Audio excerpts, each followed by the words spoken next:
Hi guys, welcome to my channel. Today's card is very busy and colorful as always, and I will show you how to do complex masking and watercoloring with Stabilo 68 pens. So here's an example of masking I already did before, but I did it on a regular smooth cardstock and I realized I want to do watercolor. So here's the watercolor paper. It's 300 GSM, so it's very thick, and I will be using Lone Fawn stamp set Flatter By. I already cut out some masks of the flowers I will be using, and I'm using Versamark ink to stamp on the two of the flowers at the bottom corners. So we start off by stamping two of the images and adding embossing powder. Then I will heat emboss it and continue with masking. Otherwise you would just smudge all the embossing powder and you will have to do it again. So here the heat embossing has been already done, and I'm gonna cover those two flowers with my masks, and just remember to leave this little thin border of whichever embossing powder you're using, because later on when you stamp over it you will not get those lines between one and the other flower. So I have my flower in the middle now. I decided to go with the same shape, but later on I will be adding even one more different type of flower to this. So this is pretty simple because there's no dimension, like none of the flowers are in front or back. It's just gonna be a plain background with different shapes of flowers. And just remember you can use your dry brush to clear off all the excess embossing powder that gets in the way. And it's good to do that because later on when you heat emboss, you might emboss the powder on your previous flowers, and that will just not look so good. So here I am continuing adding more flowers. As you can see at this point it's starting to look a little complicated. You can't really tell one shape from another, but later on when we'll be coloring we'll try to figure that out, so just stay tuned. And at this point you want to make sure that you're gonna cover up all the flowers that you may stamp on when you're adding more flowers on top, because later on you'll see me make a little mistake and you'll see what happens when you don't cover those underneath.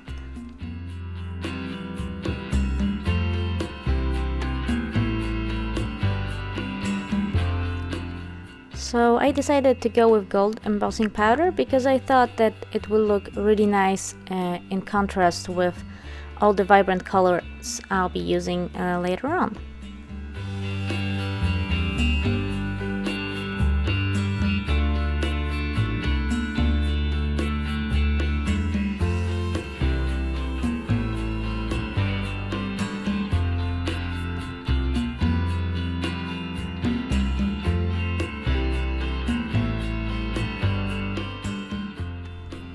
And this was the point where I got a little lazy and I didn't cut out that one rose, and so I stamped one of the flowers over it without realizing it. And so now when I add the embossing powder, you can see that some part of this middle flower got on top of the rose.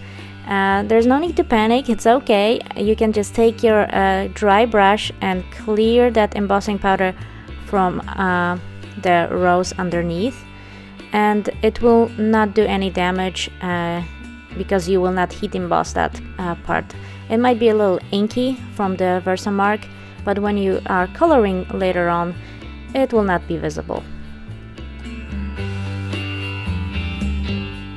So now I have my panel all stamped and heat embossed. This is all the beautiful gold embossing, and as you can see you can still see that Versamark underneath.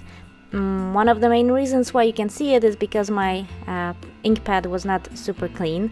If you have a super clean Versamark pad, you won't even be able to see these lines. So I'll be using Stabilo 68 pens with water to watercolor this panel. And in the middle of coloring I realized that I should have added some leaves to contrast all the warm colors, and you will see me kind of try to fix that later on. And I will list some of the supplies in the description below, and I will definitely add all the colors that I used on this panel in my blog post, where I'll be also sharing more pictures of the card.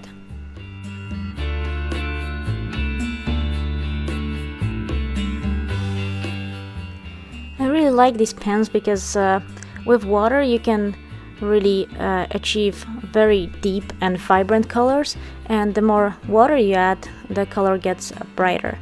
So here you can see me use this kind of a burgundy color, and the more I apply of it, it's darker, and in the areas where I wanted it to kind of look like there's less of a shadow, I go in with more water to achieve a brighter look.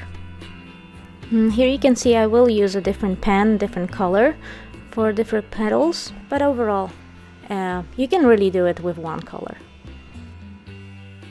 So as you can see, my favorite way of coloring with Stabilo pens and water is to kind of scribble the pen on the acrylic block, and then take my paintbrush, dip it in water and mix it in with the color, and then apply it onto the cardstock watercolor paper that my project is on. And I might have mentioned it before, but with this method of scribbling the pen on the acrylic block, it's actually easier to add pigment on top of your image if you want it to be more vibrant. While with the method when you are just directly drawing with your pen on the project, it is kind of hard to take off the color, and you also might sometimes get those brush strokes of your pen that will not blend out completely.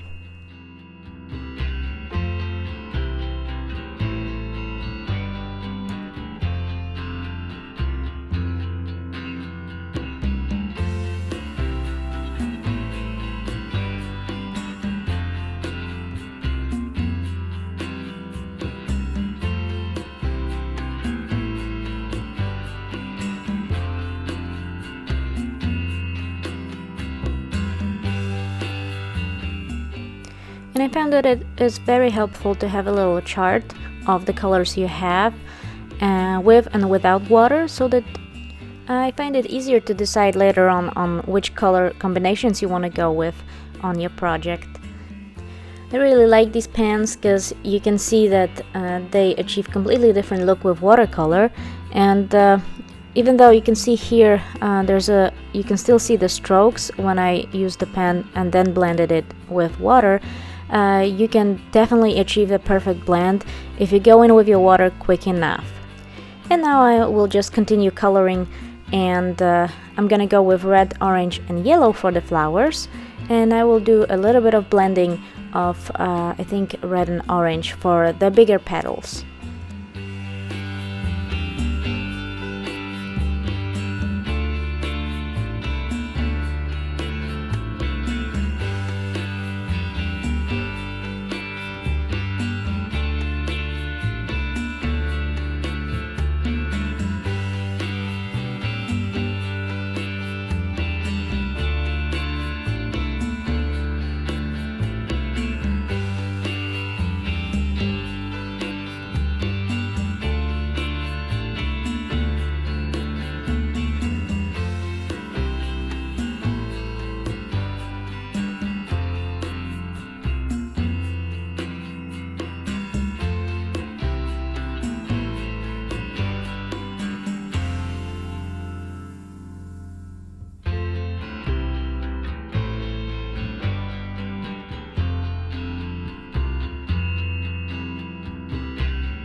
And at this point I was trying to decide which colors to go for the biggest flowers, and I went with blues and purples.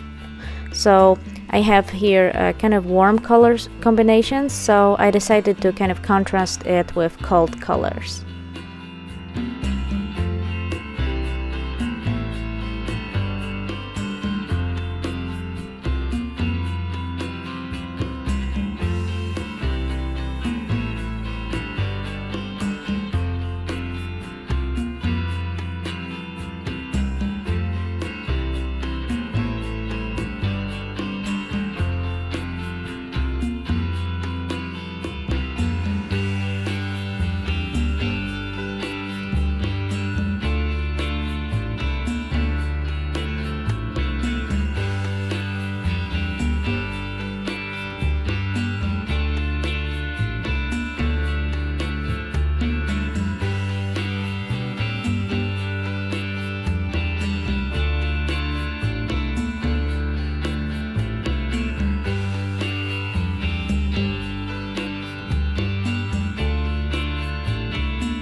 And this is how the card front looks like when all the flowers are colored in. I just love this golden embossing with these vibrant colors.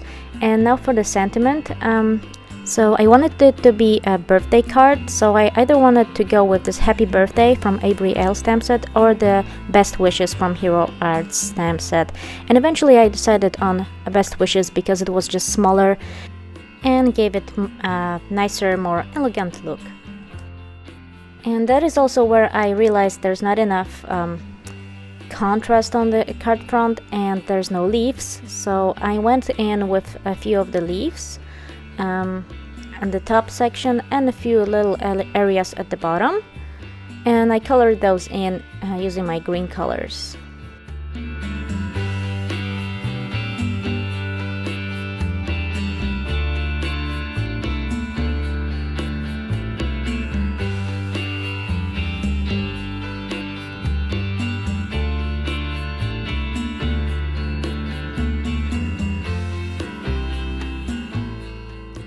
And here, just because there's just a few elements, I actually went in with my pens directly onto the leaf and then added water with my brush. That worked in this particular case because I went in with my brush directly after I applied the pen, so there was no brush strokes left. And I think that leaves added actually a nice contrast to the rest of the florals, and it kind of nicely finished up the card.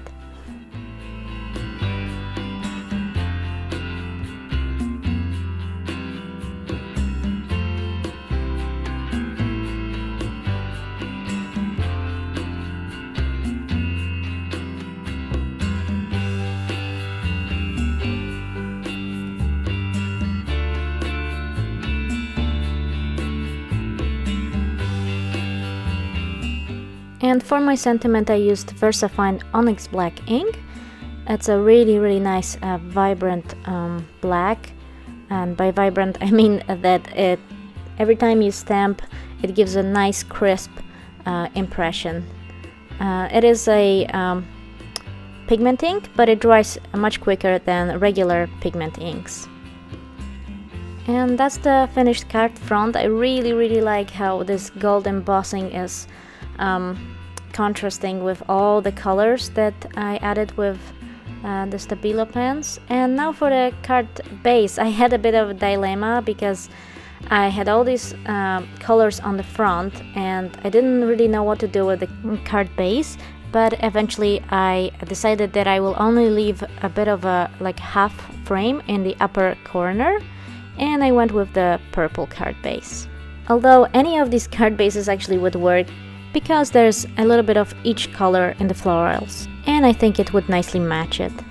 And that was the card for today. Thank you so much for watching. I hope you enjoyed it, and if you did, please give me a thumbs up and subscribe. Have a great and crafty day, and see you next time. Bye!